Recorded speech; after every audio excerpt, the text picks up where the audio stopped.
Position, வேலைக்கு போகணும், சம்பாதிக்கணும். ஸோ இப்படியே அடுக்கிக்கிட்டே போகலாம். உலகத்துக்குள்ள காரியங்கள், வீடு வாங்கு, கார் வாங்கு, ஞானமாக சேர்த்து வை. பைபிள் சொல்லக்கூடிய காரியங்கள் என்ன? சந்தோஷம் எப்படி எப்படி முடியும்னு நம்ம சொல்ல முடியாது. பட் தெய்வீக ஞானன்றது அது ஒரு இப்போ அழகாக ஒரு லைஃப். அழகாக சொல்லிட்டீங்க, நீங்களே சொல்லிட்டீங்க. அதாவது உலக ஞானம்ன்றது பசிலைகளின் ஞானம் அப்படின்றீங்க. அது என்ன? நான் அதான் ஆரம்பிக்கலாம்னு நினச்சேன். சரி, கரெக்டாக இது பண்ணிடலாம். அதில் இருந்து ஆரம்பித்தா கரெக்டாக இருக்கும்னு நினச்சேன். நீங்கள் இந்த இதை ஸ்டார்ட் பண்ணும்போது அதில் இருந்ததுன்னா எப்படி நாங்கள் வரப்போகிறேன்னு தெரியலன்னா நீங்கள் கரெக்டாக 11 யூகித்து செய்யணும். இது வினோதமான வேலை, இது யூஷுவல் ஜாப் இல்லை, அன்யூஷுவல் ஜாப்ன்றார். இமேஜின் பண்ணணுன்றார், திங்க் பண்ணணுன்றார், ஃபீல் பண்ணணுன்றார். அதுக்கு என்னுடைய ஆவினால் அவனை நிரப்பியிருக்கேன்றார். இன்னொன்று சொல்லப்போ சாலமோன் காலத்தில் யுத்தமே பண்ணாத, அதாவது தாவீது ஒரு யுத்தம் பண்ணிகிட்டே இருந்தார். பட் சாலமோன் காலத்தில் யுத்தமே பண்ணாத ஒரு ராஜா, அது ஒரு பீஸ்ஃபுல்லான ஒரு இயர்ஸ் அப்படின்னு சொல்லுவாங்க. கேட்டது பார்த்தீங்கன்னா அது அதுவே கர்த்தருடைய ஞானம் தான். ஆக்சுவலாக சாலமோன் கேட்டாருன்னா அது சாலமோன் கேட்கல, அது சொப்பனத்தில் நடந்தது. அது மாதிரி அப்போஸ்தலனாகிய பவுலின் ஞானம் போகிறீங்க. பவுல் என்ன, பவுல்கிட்ட என்ன பார்க்குறீங்க? கிரைஸ்ட் மைண்டு சொல்கிறாரு. இயேசு கிறிஸ்து எப்படி யோசிப்பார், இயேசு கிறிஸ்து எப்படி பார்ப்பாருன்றார். அந்த விஸ்டத்தை ரிவீல் பண்ணிட்டே வெளிப்படுத்திக்கிட்டே வர்றார். சகோதரர் பிரவீன் ஈடன் டிவியின் மூலமாக பல அற்புதமான சாட்சிகளை வெளியே கொண்டு வந்துட்டு இருக்கிறாங்க. சாட்சிகள் இன்னும் பல சாட்சிகளை உருவாக்குது. ஸோ நீ கிறிஸ்தவ மீடியா உலகத்தில் பெரிய தாக்கத்தை இந்த ஈடன் டிவியானது ஏற்படுத்தி கொண்டிருக்கிறது என்பது மறுக்க முடியாத உண்மை. அநேக ஜனங்கள் ஆசீர்வதிக்கப்பட்டதை நானே பார்க்குறேன். அநேக டெஸ்டமனிஸ் ஒவ்வொரு நாளும் கேட்கிறேன். ஜனங்களுக்கு ஆசீர்வாதமான இந்த ஊழியம் இன்னும் அநேகருக்கு பிரயோஜனப்படுவதற்கு உங்கள் பங்களிப்பையும் இதில் செய்யுமாறு உங்களை ஊக்கப்படுத்துகிறேன். உங்கள் பொருளாதாரத்தினால் விசேஷமாய் இந்த ஊழியத்தை தாங்கும்படி உங்களை உற்சாகப்படுத்துகிறேன். நிச்சயமாக இது ஒரு பெரிய சுவிசேஷ அறுவடையாக இது மாறும்.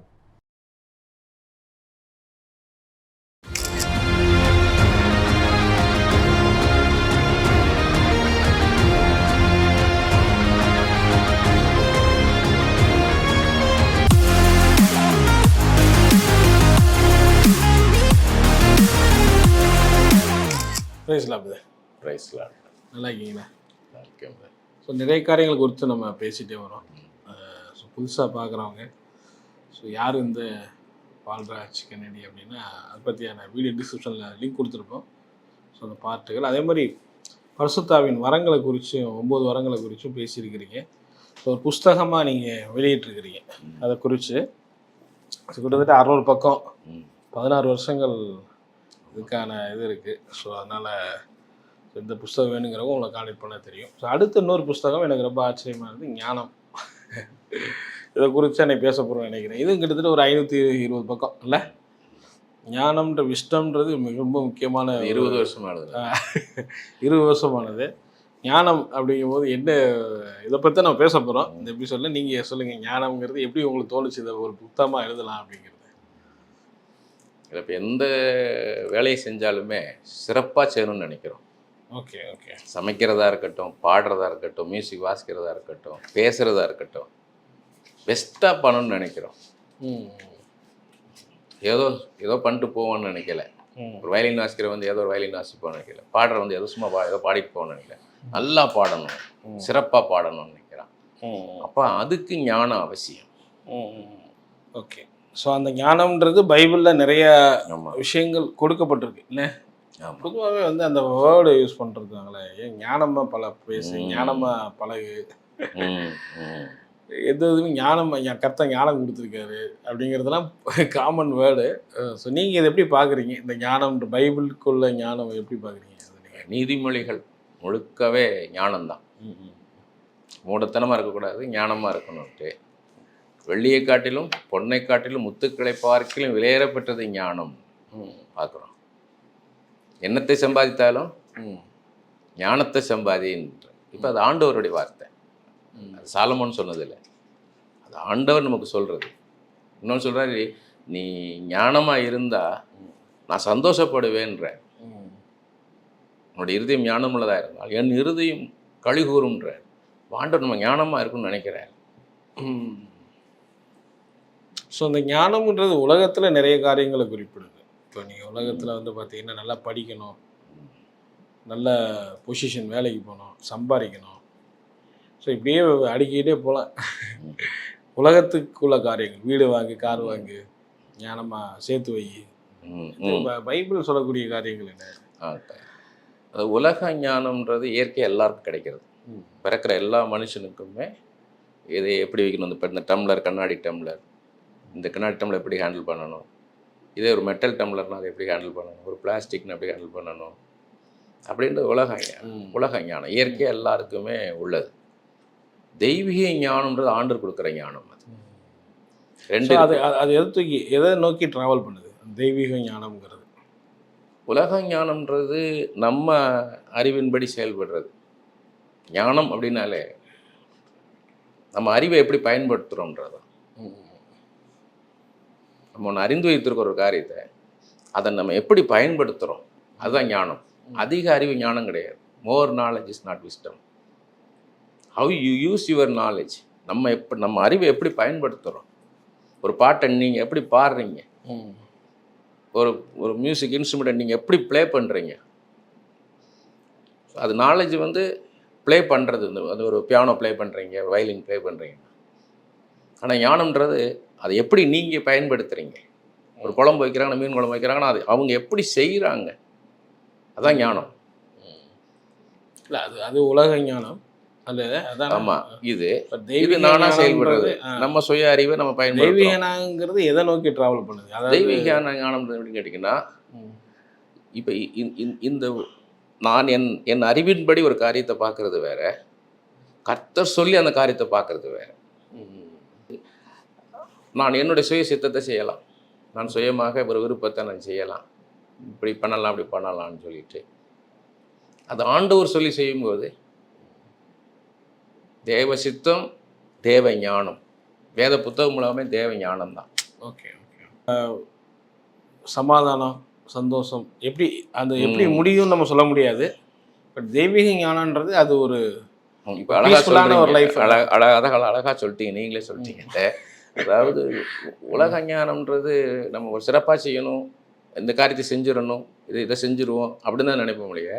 தெய்வீக ஞானம் இருந்ததுன்னா சமாதானமாக இருக்குமா, அல்டிமேட்டாக பீஸ்ஃபுல்லாக இருக்குமா. இப்போ மேரேஜை பண்ணிடலான் இருக்காது, இந்த பொண்ணுங்க பண்ணிடுவோன்னு இருக்காது, பீஸ்ஃபுல்லாக இருக்குமா. இந்த ஜாபுக்கு போகலான்ற இல்லை, அந்த ஜாபுக்கு போனால் எனக்கு பீஸ்ஃபுல்லாக இருக்குமா. அந்த பீஸ்ஃபுல்ன்ற கான்செப்ட் வந்து தெய்வீக ஞானம் இருந்தால் தான் உங்களுக்கு அது இருக்கும், ரிசீவ் பண்ண முடியும். ஆமாம். இப்போ ஆண்டவரே சொல்கிறார்ல, இயேசு கிறிஸ்து சொல்கிறார்ல, நீ என்னத்தை உடுத்துவோன்னு நினைக்காத, உன் சரீர சுகத்தை பாருன்றார். ஒருத்தர் சுகவீனமாக இருக்கிறான்னா அவனுக்கு தேவை சுகம்தான், அவனுக்கு கோட்டு சூட்டு கிடையாது. அவனுக்கு கோட் சூட்டு போடாலும் கிடையாது. முதல்ல அவனுக்கு சுகம் வந்தால் தானே கோட் சூட் போட முடியும்.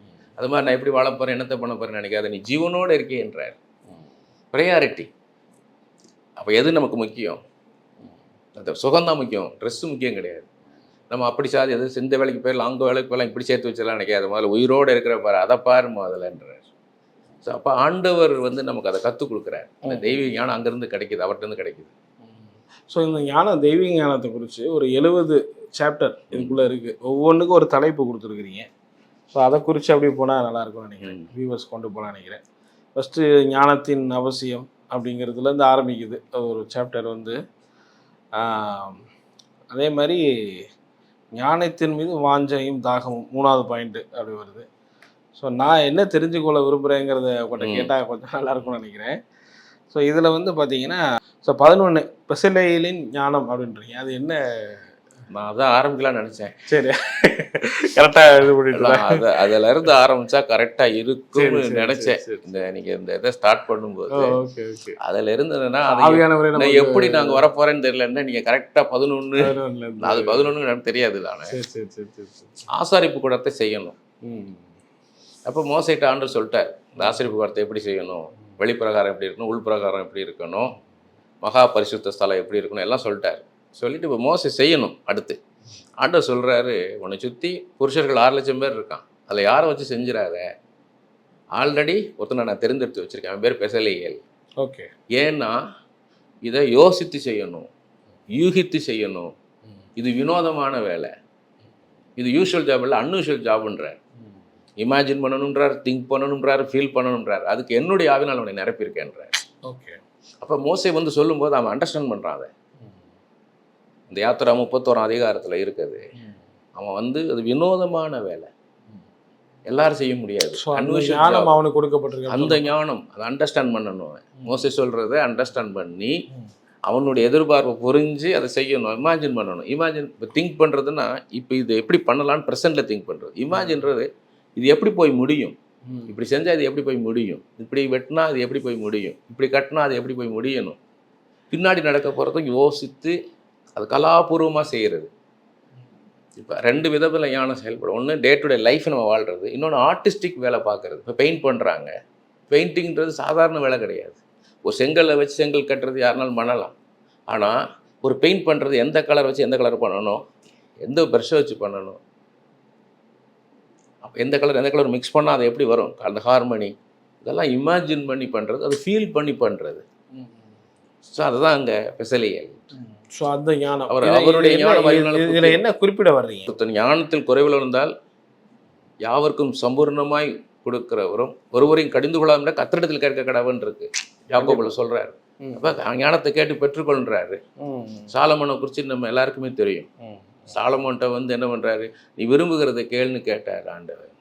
அவன் வந்து எதுக்கு ஞானம், அவன் ஆல்ரெடி கிங்கு, 20 வயசு தான். இப்போ 20 வயசு அவன் ராஜாவாயிட்டான். இவன் 10வது குமாரன் தான் தாவீது. இன்னொன்று சொல்லப்படும், சாலமோன் காலத்துல யுத்தமே பண்ணாத, அதாவது தாவீது ஒரு யுத்தம் பண்ணிட்டே இருந்தாரு.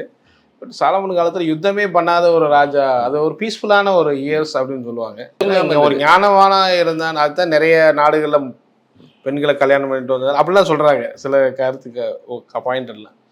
ஸோ அந்த மாதிரி கூட இருக்கலாம் இல்லையா? அந்த மாதிரி ஞானத்தை கேட்டது பார்த்தீங்கன்னா அது வந்து அதுவே கர்த்தருடைய ஞானம் தான். ஆக்சுவலாக சாலமோன் கேட்டாருன்னா அது சாலமோன் கேட்கல, அது சொப்பனத்தில் நடந்தது. ஓகே. அந்த 1 ராஜாக்கள் 3ஆவது பார்த்தீங்கன்னா அது ஒரு சொப்பனத்தில் நடக்குது.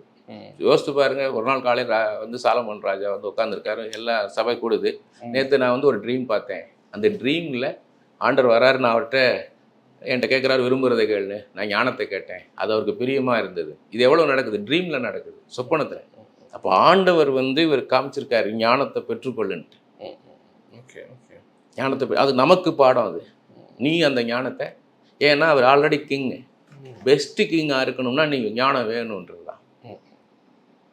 Okay okay okay. நீங்கள் எந்த ஃபீல்டில் இருந்தாலும் நீங்கள் பெஸ்ட்டாக இருக்குன்னா உங்களுக்கு ஞானம் வேணும். ஓகே. ஸோ அது மாதிரி 12வது அகோலியாப்பின் ஞானம், அது பெசலியோட அசிஸ்டன்ட். ஸோ சேம் இதெல்லாம் நீ டீட்டெயிலாக எழுதிருக்கீங்களோ? ஆமாம், டீட்டெயிலாக எழுதியிருக்காரு. Okay okay. ஈராம் அபின்றது சாலமோன் ஆலயத்தை கட்டுறாரு இல்லையா, இது ஆசிரியப்பு கூடார பெசலியல் அகோலியா. சாலமோன் ஆலயத்தை கட்டும்போது இதே பெசலியல் மாதிரியே அனாயிட்டிங் உள்ள வந்து அந்த ஈராம் அபி. சரி சரி சரி. ஸோ அந்த அப்போ ஒரு கிஃப்ட், அது விஸ்டம்ன்றது ஒரு கொடுக்கப்படுற பெரிய பெரிய வரம். அது எல்லாருக்குமே கிடைக்காது இல்லையா? கிடைக்கும் அதான் கிடைக்காது, ஆண்டவர்கிட்ட கேட்கும் கிடைக்கும். கேளுங்கள் கொடுக்கப்படும்ன்றார். என் நாமத்தில் இதை கடை அர்லிச்சு, எனக்கு அந்த ஞானம் வேணுமா பண்ண. ஆனால் பைபிளை படிக்கணும். இன்னைக்கு வந்து வெறுமனை உட்காந்துட்டு ஞானத்தை கொடுங்கப்பான்னு இல்லை, இதை வந்து நம்ம படிக்கணும். இன்னொன்று இது வந்து எப்படின்னு கேட்டிங்கன்னா, இது ஒரு அறிவு சம்பந்தமானது கிடையாது, இது ஞானத்தின் ஆவி, ஸ்பிரிட் ஆஃப் விஸ்டம். இது ஏசாயாவும் சொல்றாரு, பவுலும் சொல்றாரு, ஞானத்தின் ஆவின்றது. இப்போ நம்ம விசுவாசம் எப்படி இருக்குன்னா, ஒரு விசுவாசத்தின் ஆவி நம்மளுக்கு இருக்கு, ஒரு தாட்டு கிடையாது. அதே மாதிரி ஞானமும் வந்து அது ஒரு ஆவி. அது எங்க இருக்குன்னு நம்ம இருதயத்தில் இருக்குது. Okay okay. இருதயத்தில் இருக்கிற ஒரு இது, அது ஞானம். ஞான இருதயம்னே இருக்குது. ஞானமுள்ள இருதயத்தை தாரும் ஐயாண்டு. ஸோ இதில் மோசையின் வாழ்க்கையில் கர்த்தருடைய ஞானம் சொல்லி 14 பாயிண்ட் ஆரம்பிக்கிறீங்க. அது மோசையை பற்றி என்ன சொல்ல வர்றீங்க நீங்கள்? ஞானம்ன்றது மோசையின் வாழ்க்கையில் பார்த்தீங்கன்னா, ஆண்டவர் வந்து அவரை தெரிந்தெடுத்துட்டாரு ஒரு தலைவனாக. இவர் தான் இஸ்ரவேலை எகிப்து ஜனங்களை மீட்டு எடுத்து வர போகிறாருன்னு. உடனே ஒரு 40 வயசானோடனே ராஜ வாழ்க்கையை விட்டுட்டு அரண்மனை வாழ்க்கை விட்டுட்டு வந்துட்டார். ஆனால் அடுத்து 40 வருஷம் வனாந்தரத்தில் இருக்கார். ஆமாம். 80வது வயசில் தான் ஆண்டவர் திரும்ப ஊழியத்துக்கு கொண்டு வராரு அவரை. பட் அந்த 40 வருஷம் ராஜ வாழ்க்கை வந்து அது வேற, நல்லா வசதியாக இருந்தார். அந்த 40 வனாந்தரத்தில் இருந்தார் பாருங்க, அந்த இடத்துல தான் அவரை உருவாக்குறார். அது வரைக்கும் கோபக்காரர் அவர். ஆனால் அங்கே பூமியில் உள்ள சகல ஜனங்களிலும் சாந்த குணம்னு ஆக்கிறார். அவர் கேரக்டரை கொண்டாடுறார். ஒரு லீடர்ஷிப், ஒரு லீடரை உருவாக்குறார். அந்த 40 இயர்ஸ் அங்கே தான் கர்த்தருடைய ஞானம். அங்கே போனால் பாரு என்ன சொல்கிற, ஒவ்வொரு தடவையும் பார்வன்ட்டு போகும்போதும் அவன் விடமாட்டான்றார். அவன் இருதயத்தை கண்டு நிமிடம் விடமாட்டான்றாரு. எப்படி இருக்கும் யோசித்து பாருங்க. நீ போ இஸ்ரேல் ஜனங்களை விடுன்னா விடமாட்டான். அப்போ எவ்வளோ பொறுமையாக இருந்திருக்கிறாரு. ஆண்டவர் இருக்காரு, ஆனால் அந்த கர்த்தருடைய ஞானத்தை புரிஞ்சுக்கிட்டு நடக்கிறார் மோசே. அப்போ நம்மளும் எப்படின்னா, நமக்கு என்ன அது, நம்மளுக்கு தீர்க்க தரிசன வார்த்தை அது. உங்களுக்கு வந்து எப்பயுமே ஒரு ராஜ வாழ்க்கை இருக்காது. ஒரு வனாந்தரத்தில் கொண்டு போவார், உங்களை உருவாக்குவார். உங்களை உருவாக்கி அதுக்கப்புறம் தான் கொண்டு போவார். யோசேப்பை வந்து நீ உன்னை உயர்த்த போகிறேன்னாரு, ஆனால் எங்கே கொண்டு வச்சுட்டாரு? போத்திபார் வீட்டில் போயிருக்கிறார். அடிமை வாழ்க்கை. அதுக்கப்புறமா தான் பொய் சாட்சி சொல்லி சிறைச்சாலை வாழ்க்கை. அப்புறம் தான் பேலஸில் கொண்டு வர்றாரு. ஒரு பிரைம் மினிஸ்டர் ஒரு புது போஸ்டே கிரியேட் பண்ணுறாரு. அதான் கர்த்தருடைய ஞானம். அதை புரிஞ்சுக்கிட்டோம்னா நம்ம வாழ்க்கை பீஸ்ஃபுல்லாக இருக்கும். ஓகே, நான் வந்து இப்போ நான் டெசர்ட்டில் இருக்கிறேன், ஆனால் என்னை ஆண்டவர் உருவாக்குறாரு. One day I will go to the palace, God will give my position, என்னோடய பொசிஷன் எனக்கு கொடுப்பாருன்ற அதான் அதை புரிஞ்சுக்கிறது, கர்த்தருடைய ஞானத்தை புரிஞ்சுக்கிறது. ஸோ மோசையால் கொல்லப்பட்டு அவர் பயந்து போய் தான் அவர் அடிச்சிருப்பார், அடிச்சிருப்பாரு, அவ்வளோ போது அடிச்சிருக்காரு. 40 years வந்து அங்கே ஆடு மேய்க்கிறார். மாமனார் பேசியிருப்பார் ஆண்டவர்கிட்ட, அவர் சொல்லியிருப்பார், அவரை நடத்திருப்பார் அவர்கிட்ட. இப்போ அந்த ஆடுகள் மத்தியிலே இருக்கிறார். 40 வருஷம் இளவரசன், ஆனால் இப்போ ஆடு மேய்க்கிறவன் தான். நம்ம தாவீதை தான் ஆடு மேய்க்கிறேன்னு பார்க்குறோம். மோசேவும் ஆடு மேய்க்க தானே 40 வருஷம் ஆடு தானே மேய்ச்சார். அப்போ ஒரு ப்ரீவியஸ் லைஃப் வந்து ஒரு கிங்கு, இப்போ ஒரு ஷெப்பர்டு. ஸோ இந்த மாதிரி இடத்துல தான் அவர் உருவாக்குறாரு, ஒரு தலைவனை உருவாக்குறாரு. அதுதான் கர்த்தருடைய ஞானம். ஸோ உருவாக்குங்கிறது அடுத்த 40 years வனாந்தர வாழ்க்கைக்காக உருவாக்குறாருன்றீங்களா? அந்த 40 years வனாந்திரத்தில் உருவாக்கி அடுத்து இஸ்ரவேல் ஜனங்கள், முரட்டாட்டம் உள்ள ஜனங்க, அந்த ஜனங்களை விடுதலை, அந்த ஜனங்களை பொறுமையாக தாங்குறாருல. அடுத்து ஒரு 40 years வனாந்தர வாழ்க்கைக்குள்ள போகிறாங்க. 40 வருஷம் பேலஸ், அடுத்த வருஷம் 40 வருஷம் வனாந்தர வாழ்க்கை, அடுத்து 40 வருஷம் முரட்டாட்டம் உள்ள ஜனங்களை அதான் அந்த வனாந்தரத்தில் டீல் பண்ணுறாரு. இது வந்து எப்படின்னா முரட்டாட்டம் உள்ள ஜனங்களை அரவணைச்சு போறாரு பாருங்க. ஓகே, எவ்வளோ முரட்டாட்டம், என்னையா சாப்பாடு கொடுக்குற ஒரு நான்வெஜ் இல்லையான்ற மாதிரி கூட்டத்தை. மண்ணா வருது, உழைக்காமலே மண்ணா வந்து விழுகுது, டயர்ட்னஸே கிடையாது. அவர் பகலில் மேகமாக வந்து நின்றுக்கிறாரு, ராத்திரியில் அக்கினியாக வந்து நின்று நான் உங்களுக்கு கதப்பாக வச்சுக்கிறாரு, எல்லாம் பண்ணுறாரு. ஆனாலும் இந்த ஜனங்க என்ன பண்ணுறாங்க, திருப்தி இல்லாமல் இருக்காங்க, அதிருப்தியோடு இருக்காங்க, வாதாடுறாங்க, வழக்கு தொடுக்குறாங்க அவர்கிட்ட. என்ன தண்ணி இல்லைன்றான், சாப்பாடு என்ன அங்கேயே இருந்துக்கலாம், வெங்காயத்தையும் பூண்டையும் சாப்பிட்ருப்போம்ன்றான். இப்படிப்பட்ட ஜனங்களை நடத்தக்கூடிய ஒரு பொறுமையாக ஒரு தலைவனாக கர்த்தர் உருவாக்குறாரு. அதான் கர்த்தருடைய ஞானம். ஸோ யோபுவின் வாழ்க்கையில் கர்த்தருடைய ஞானம்.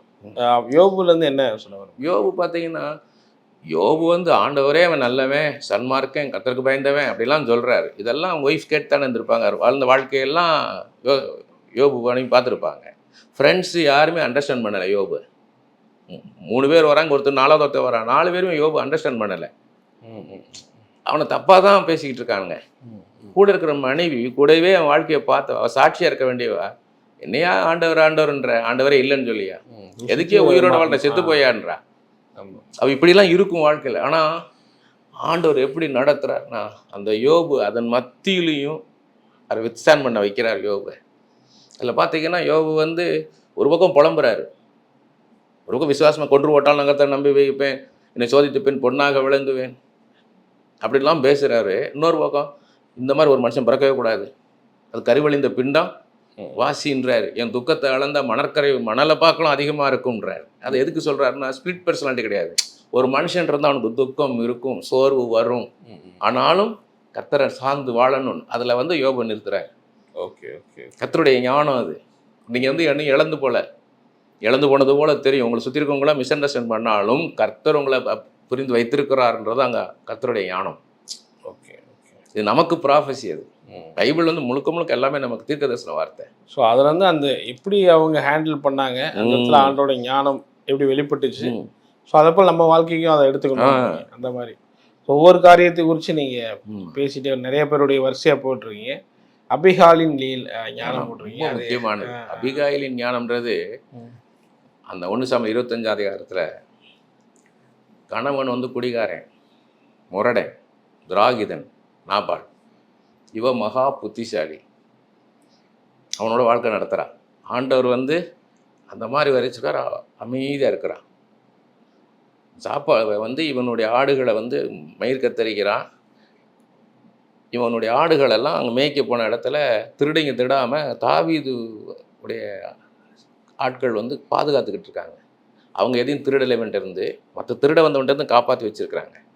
அதை வச்சு தாவீது ஒரு உரிமையோட ஒரு 10 பேர் அனுப்பி சாப்பாடு வாங்கிட்டு வாங்கன்றார். ஒரு 400 பேருக்கு சாப்பாடு வாங்கிட்டு வாங்குறாரு. இவனுக்கு பெரிய விஷயமே கிடையாது அது.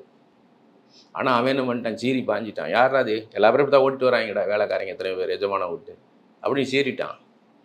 உடனே வந்து இந்த செய்தி போனோடனே தாவீது என்ன பண்ணுறாரு, அடிக்க கிளம்புறாரு. நிச்சயமாக நாவலை கொண்டிருப்பார், என்ன பெரிய போர் வீரன் இவர். ஆனால் இதை கேள்விப்பட்ட உடனே அபிகாயில் எல்லா சாப்பாடையும் அனுப்பிச்சி விட்டுட்டு பின்னாடி ஓடி போய் தாவீதை போய், நீ அவனை அடிச்சிடாத, நிச்சயமாக கொண்டுருவானா, நாளைக்கு நீ ராஜாவான பிறகு உன் மனசாட்சி உன்னை குத்தப்படுத்தும், ஐயோ ஒருத்தனை கொண்டுட்டேனேன்னு சொல்லி நீ திரும்ப ராஜாவா ஆவ, கர்த்தர் தான் உன்னை அனுப்பிச்சிருக்கான்னு திரும்பி போயிட்டான். வந்து உடனே அபிகாயில் வந்து, பார்த்தியா நான் தான் உன்னை காப்பாற்றினேன், இல்லைன்னா தாவீது உன்னை போட்டி தள்ளியிருப்பேன் அப்படி பேசவே இல்லை. ஏன்னா குடிபோதையில் இருக்கான், போதையில் இருக்கிற பேசுன எதுவுமே புரியாது. ராத்திரி முழுக்க காத்திருக்கிறாங்க. காலையில் அவன் போதை தெளிஞ்ச பிறகு போய் நடந்தது சொல்கிறாங்க. எவ்வளோ ஞானம் அந்த நேரம் போய் பேசலையே. உன்னை பாரு, உன்னை பழி வாங்குறேன் பாரு, இவ்வளோ பண்ணலை, நீ பாரு உன்னை முட்டாள் மூடத்தனமாக நடந்துட்ட பாரு அப்படின்னு உண்மை சொல்லலை. காலையில் போகும்போதும் இதான் நடந்த காரியம்.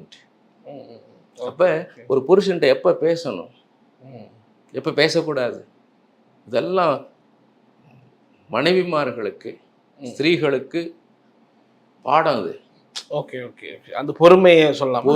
பொறுமை புத்தி அண்டர்ஸ்டாண்ட் பண்ணுறாங்க சிச்சுவேஷனை, புருஷன் அண்டர்ஸ்டாண்ட் பண்ணுறாங்க, சிச்சுவேஷன் அண்டர்ஸ்டாண்ட் பண்ணுறாங்க, புத்தியாக நடக்கிறாங்கல்ல. ஸோ அது மாதிரி அப்போஸ்தலனாகிய பவுலின் ஞானம் போகிறீங்க. பவுல் என்ன, பவுல்கிட்ட என்ன பார்க்குறீங்க விசேஷம்? பவுலுடைய ஞானம்ன்றது பைபிளில் புதிய ஏற்பாட்டில் 3ல் 2 பங்கு அவர் தான் எழுதியிருக்கிறாரு. ஓகே, நம்ம என்ன செய்யணும், எப்படி ஒரு 13 அதிகாரம் புதிய ஏற்பாட்டில் அதிகமாக எழுதப்பட்ட நிருபங்கள் அவர் தான். அப்போ அவர் வந்து எப்படின்னா, ஆண்டவர் என்ன நினைக்கிறார், ஆண்டோடைய சிந்தை என்ன. ஒரு இடத்துல சொல்கிறார், ரோமர் 11 அவருடைய ஞானம் அறிவு இதெல்லாம் எவ்வளோ ஆழமானது, அதெல்லாம் ஆராயப்படாது, அவருக்கு போதிக்கத்தக்கதாக ஞானமுள்ள யாருன்றாரு. ஆனால் வந்து பார்த்தீங்கன்னா 1 Corinthians 2 அதிகாரத்தில் நம்மளுக்கு கிறிஸ்தியன் சிந்தை உண்டாயிருக்கின்றார். கிரைஸ்ட் மைண்டு சொல்கிறார், இயேசு கிறிஸ்து எப்படி யோசிப்பார், இயேசு கிறிஸ்து எப்படி பார்ப்பாருன்றார். அந்த விஷ்டத்தை ரிவீல் பண்ணிகிட்டே வெளிப்படுத்திக்கிட்டே வர்றாரு. டிவோர்ஸை பற்றி விவாகரத்து பண்ணக்கூடாதுன்னு இயேசு கிறிஸ்து சொல்லிட்டாரு. அப்போ கொரிந்து சபையில் ஒரு பிரச்சனை வருது, விவாகரத்து பண்ணி ஆகணுன்ற மாதிரி ஒரு சூழ்நிலை வருது. என்ன பண்ணணும்னு கேட்குறாங்க. இயேசு கிறிஸ்து பண்ணக்கூடாதுன்னு போயிட்டாரு. அந்த 1 Corinthians 7 அதிகாரன்றது அற்புதமான புஸ்தகம். பண்ணலாமா பண்ணக்கூடாதுன்றது அவ்வளோ அழகாக சொல்லிட்டு வர்றாரு. அது பேதுரு சிலாகித்து எழுதுறாரு. ஒரு 15 நாள் போய் பேதுருட்ட தங்கியிருக்காரு பவுல். அதை படிச்சுட்டு பேதுரு எழுதுறாரு, பவுல் எழுதியிருக்கிறது ஞானத்தை அறிகிறதுக்கு அரிதாக இருக்குன்றார். யார்? பேதுரு. இயேசுவோடையே 3 வருஷம் கூடயே இருந்தவர். அவர் சொல்கிறாரு, அவர் எழுதியிருக்கிறதெல்லாம் படிக்கும்போது எனக்கே அறிகிறதுக்கு அரிதாக இருக்குன்னு 2 Corinthians 3 அதிகாரத்தில் சொல்கிறார். அவ்வளோ ஒப்பற்ற ஞானம். ஸோ புறஜாதிகளுக்கெல்லாம் வெளியே கொண்டு போனது அவர் பங்கு ரொம்ப அதிகமாக இருக்குது. அவர் லெட்டரே பார்த்தீங்கன்னா ரொம்ப அருமையாக இருக்கும். முதல்ல தன்னை அழைப்பை சொல்லுவார், நான் இயேசு கிறிஸ்துவால் அழைக்கப்பட்டேன், ஒரு மனுஷனால் இல்லை, ஒரு மனுஷன் இயேசு கிறிஸ்துவேன்னு அழைச்சாருன்றாரு. முதல்ல அழைப்பை உறுதிப்படுத்துகிறாரு. ஒரு இடத்துல எப்படி லெட்டர் ஆரம்பிக்கணும், ஒரு சபைக்கு லெட்டர் எழுதணும், ஒரு ஊழியக்காரன் லெட்டர் எழுதணும்னா எப்படி எழுதணும், தன் அழைப்பு சொல்கிறாரு. அடுத்து கிரீட் பண்ணுறாரு. அடுத்து என்ன பண்ணுற, உங்கள் விசுவாசத்தையும் அன்பையும் காண வாஞ்சிக்கிறேன்றார். எல்லா லெட்டர்லையுமே இதே தான் இருக்கும். பார்த்தீங்கன்னா விசுவாசம் அன்புனா இயேசு மேலே எவ்வளோ விசுவாசம் இருக்கு, மற்ற மனுஷனை எப்படி நேசிக்கிறீங்க, இதுதான் ஒரு ஸ்பிரிச்சுவல் ஸ்டாண்டர்ட். ஒரு மனுஷனோட ஸ்பிரிச்சுவல் கண்டிஷனை தெரியணும்னா தெர்மாமீட்டர் மாதிரி இதெல்லாம் கற்றுக்கிடலாம். அது பார்த்தீங்கன்னா 1 Corinthians 7 அதிகாரத்தில் கர்த்தர் கட்டளை இல்லை, என் சொந்த அபிப்பிராயத்தை சொல்லுகிறேன், my own opinion, my own suggestion அப்படின்னு எழுதிட்டு வர்றாரு. கடைசி சொல்கிறார், I do have the spirit of காடுன்றார். அப்போ அவ்வளோ நேரம் எழுதுனா கர்த்தர் பேச எழுதியிருக்கிறாரு. இவர் நினைக்கிற தானாக எழுதுறதா. அந்த அளவுக்கு ஆண்டவரோட ஐக்கியமாக இருந்த மனுஷன் பவுல்.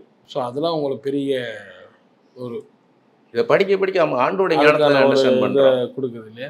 பட் இது மாதிரி நிறைய ஒவ்வொன்றா ஒவ்வொரு பாயிண்ட் ஆஃப் வியூட்லேயே எழுதிட்டே வர்றீங்க. இப்போ பொது இடத்தில் ஞானம், குடும்ப தலைவி ஞானம், அப்படி வரிசையாக அந்த இது வந்துகிட்டே இருக்குது. ஸோ எல்லாமே இந்த புக்கை வாங்கி படித்தா அவங்களுக்கு ஒரு பெரிய ஐடியா கிடைக்கும்னு நினைக்கிறேன். ஏன்னா 70 சாப்டர் பிரிச்சிருக்கிறீங்க, 70 சாப்டர். ரொம்ப ஆச்சரியமாக இருக்குது. ஒரு இடத்துல போனோம்னா நம்ம எப்படி ஒரு பொது இடத்துல ஞானமாக நடக்கணும், சத்தம் போட்டு பேசிக்கிட்டு இருப்போம், ஆஸ்பத்திரியில் சந்தோஷமாக பேசிக்கிட்டு இருப்போம். ஆஸ்பத்திரியில் வந்திருக்கோம் வியாதியஸ்தங்க, வயிற்று வலி எப்போ தீரும்னு சொல்லி கஷ்டமாக இருக்கும், தலைவலியோட தாங்கணுமா இருப்போம். அங்கே உட்காந்துக்கிட்டு என்ன சாப்பாடு நல்லா இருந்துச்சா, சூப்பராக இருந்துச்சான்னு அவனுக்கு எப்படி இருக்கும்? இது காமன் சென்ஸ் நினைப்போம், ஆனால் காமன் சென்ஸோட உச்சம் தான் ஞானம்.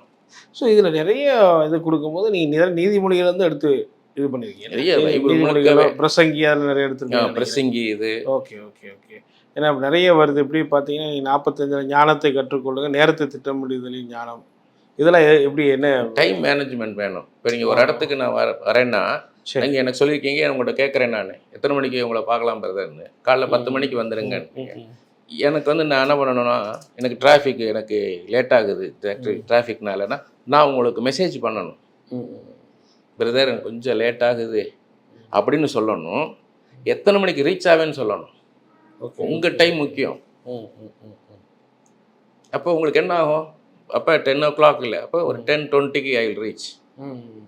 அதே மாதிரி அடையாளம் கேட்டுக்கணும். நான் எந்த இடம் லேண்ட்மார்க் கேட்டு கரெக்டாக போகணும். அங்கே போய் நின்றுட்டு அவங்க ஃபோன் அடிச்சுட்டு விடாது. பிரதர் எங்கே இருக்குது, இங்கே தான் சுற்றிட்டு இருக்கேன், சுற்றி வந்துட்டு அதே டைம் வேஸ்ட் ஆகிடும். இதெல்லாம் ஞானம், முன்கூட்டி யோசிக்கணும். ஸோ அதெல்லாம் ஒரு டிசிப்ளினாக கொடுக்குறீங்க. அதே போல் நீங்கள் செய்வதெல்லாம் வாய்க்க வேண்டுமான்னு சொல்லி 58வது அது என்ன சொல்ல, நம்ம செய்கிற காரியம் சக்ஸஸ்ஃபுல் ஆகணும் இல்லையா? நம்ம ஒன்று செய்கிறேன், சரி, அது நல்லா இருக்கணுமா இல்லையா? ஒரு பாட்டு பாரு நல்லா இருக்கணும்னா அப்போ நான் என்ன பண்ணணும்? அதுக்கு ஞானம் வேணும் எனக்கு. அதை நம்ம அது பைபிளை படித்தா தான் அந்த ஞானம் கிடைக்கும். ஓகே. கர்த்தருடைய வேதத்தை பிரியமாக இருந்து இரவு பகலும் தியானிக்கிற மனுஷன் வாய்க்கணும், செய்வதெல்லாம் வாய்க்கும். That is a key for successful life. அப்போ நம்ம என்ன பண்ணோம்? பைபிளை படிக்க அந்த தெய்வீக ஞானம் நமக்கு வரும். அந்த வசனம் மூலமாக தான் வரும். Okay okay. யாத்திரை 32. ஆனால் இவ்வளோ விஷயம் நீங்கள் படிச்சிருக்கிறீங்க. உங்கள் லைஃப்பில் இதை அப்ளை பண்ணும்போது எப்படி இருந்தது? உங்கள் லைஃபுக்கு நீங்கள் ஞானத்தில் அப்ளை பண்ணும்போது இத்தனை வருஷம் 2002 அடிச்சிக்கப்பட்டீங்க. உங்கள் லைஃப்பில் இது எப்படி இம்பேக்ட் கொண்டு வந்திருக்கேன்? ஃபுல்லாக இருந்தது. ரொம்ப எனக்கு எவ்வளோ கவிதை புத்தகம்லாம் படிச்சிருக்கிறேன். Okay okay. அதில் இமேஜினேஷன் தான். ரைட்டர்ஸ் எல்லாமே இமேஜின் பண்ணி தான் எழுதுவாங்க கவிதைகள்லாம். ஆனால் இது மாதிரி கர்த்தருடைய ஞானம், கர்த்தருடைய யூகிக்கிறது, கர்த்தர் எப்படியெல்லாம் இமேஜின் பண்ணியிருப்பார். யோசிப்பை யோசித்து பாருங்கள். அவனை இமேஜின் பண்ணி தானே யோசிப்பை உருவாக்கியிருக்காரு. தானியேலை, எஸ்தரை உருவாக்கியிருக்காரு. நான் எவ்வளோ யோசிப்பேன். என்ன இமேஜின் பண்ணியிருக்காருல்ல. நான் எப்படி ஒரு பெயிண்டிங் வரைகிறேன், எவ்வளோ இமேஜின் பண்ணுறேன். என்ன அவர் வரைஞ்சிருக்காரா இல்லையா? என் வாழ்க்கையை அவர் வணைஞ்சு எடுத்திருக்காரு, இந்த மாதிரி கொண்டாடலான்ட்டு. Okay okay. ஒவ்வொருத்தரையும் உங்களை வணைஞ்சிருக்கிறாரு, அவரை வணைஞ்சிருக்கிறாரு. சூப்பர், அருமை. ஸோ நிறைய காரியங்களை ஷேர் பண்ணீங்க இந்த புத்தகத்துலேருந்து. இது நேரடியாக வாங்கி படித்தாங்கன்னா நிறைய விஷயங்கள் அவங்களுக்கு தெரியும் நினைக்கிறேன். 70 சாப்டர் இருக்குது, 520 ஒரு ஜஸ்ட் ஒரு சாராம்சமாக தான் நம்ம பேசியிருக்கோம் இந்த ஞானத்தை பற்றி. ஸோ இந்த புஸ்தகம் வேணுங்கிறவங்களை உங்களை கான்டெக்ட் பண்ண போதும் இல்லையா? வேர்ட் ஆஃப் கிரைஸ்ட்லேயும் புக் ஷாப்ல இருக்குது. கான்டெக்ட் பண்ண நீங்கள் ஃபுல்லாக நம்ம அனுப்புறதுக்கு வசதியாக இருக்கும். ஸோ பார்க்குற நேயர்களுக்கு நீங்கள் என்ன சொல்ல விரும்புகிறீங்க இந்த ஃபைனலாக இந்த ஞான சாப்டரில் இந்த புக்கிலேருந்து? ஒரு டீச்சர் பெஸ்ட்டு டீச்சராக இருக்கணும். ஓகே. ஒரு ஸ்டூடெண்ட்டு பெஸ்ட்டு ஸ்டூடெண்ட்டாக இருக்கணும். யாராக இருந்தாலும் சரி. ஒரு குழம்பு வச்சா கூட பெஸ்ட்டாக குழம்பு வைக்கணும். ஒரு மீன் குழம்பு வச்சா கூட இந்த மாதிரி ஒரு குழம்பு யார் வச்சதில்லை இந்த மாதிரி பெஸ்ட்டாக அப்படி ஒரு டேஸ்ட்டாக வைக்கணும். ஒரு ரசம் வச்சா கூட அதில் ஒரு ருசி இருக்கணும். அதுக்கு ஞானம் வேணும். அது நீங்கள் பைபிளை படிச்சிங்கன்னா போதும். ஓகே. ஸோ லைஃப்பில் ஒரு சமாதானமான சக்ஸஸ்ஃபுல்லாக இருக்கலாம், பீஸ்ன்னு தெரிஞ்சுக்குவீங்க. இன்னொன்று எதுவுமே நம்ம கையில் இல்லை, எல்லாமே ஆண்டவர் கையில் இருக்க தான் ஞானம். கர்த்தருக்கு பயப்படுதலே ஞானத்தின் ஆரம்பம்ன்றது தான். Fear of the lord is the beginning of விஸ்டம்ன்றது. நம்ம கையில் எதுவுமே கிடையாது, எல்லாமே ஆண்டவர் கையில் நல்ல தெய்வத்தை இருக்குது. ஞானமுள்ள தெய்வத்தை இருக்குன்னு தெரிஞ்சால் போதும், பீஸ்ஃபுல்லாகிடும். சூப்பர். ரொம்ப பொறுமையாக அழகாக அந்த சாப்டரை பற்றி பேசுனீங்க. தொடர்ந்து இன்னும் நிறைய டாப்பிக்கோட நேர்களோடு சந்திப்போம். ரொம்ப நன்றி. Praise the Lord. தேங்க்யூ.